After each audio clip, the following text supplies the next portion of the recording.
dengan pembelajaran berdiferensiasi? Pembelajaran berdiferensiasi adalah pembelajaran yang mengakomodir kebutuhan belajar murid, atau dengan kata lain, pembelajaran yang memberi keleluasaan untuk meningkatkan potensi dirinya sesuai dengan kesiapan belajar, minat, dan profil belajar peserta didik tersebut.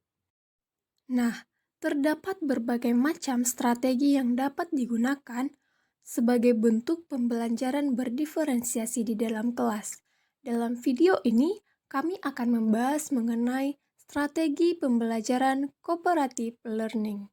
Strategi pembelajaran cooperative learning merupakan suatu strategi pembelajaran yang menempatkan peserta didik dalam kelompok-kelompok kecil di mana anggotanya bersifat heterogen. Nah, biasanya di dalam kelompok kecil tersebut terdapat 4 hingga 6 orang yang memiliki latar belakang kemampuan akademik, jenis kelamin, ras, atau suku yang berbeda. Jadi, cooperative learning adalah suatu model pembelajaran di mana siswa dapat belajar dalam kelompok kecil yang mempunyai kemampuan yang berbeda. Terdapat beberapa teknis yang dilakukan dalam pembelajaran cooperative learning. Yang pertama adalah pembentukan kelompok, di mana siswa dibagi menjadi kelompok kecil dengan anggota yang beragam kemampuan dan latar belakang.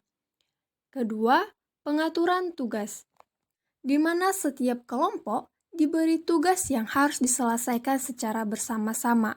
Melalui tugas tersebut, siswa dapat saling bekerja sama dan berkolaborasi. Ketiga, pembagian peran, di mana setiap anggota kelompok diberikan peran dan tanggung jawab tertentu. Hal ini memastikan setiap anggota harus berkontribusi secara aktif dalam kelompok. Keempat, proses diskusi. Siswa berdiskusi dan berinteraksi dalam kelompok untuk mencapai tujuan bersama.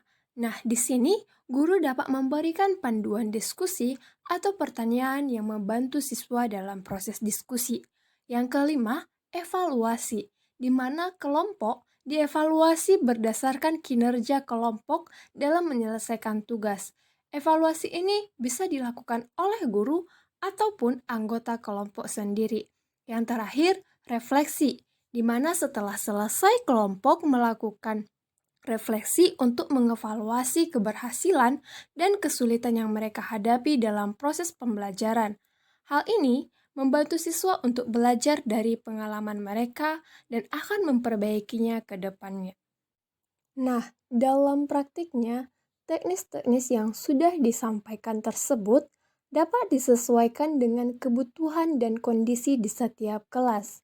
Penting untuk diingat bahwa cooperative learning bukan hanya tentang siswa bekerja sama, tetapi juga tentang membangun keterampilan sosial dan kemampuan komunikasi.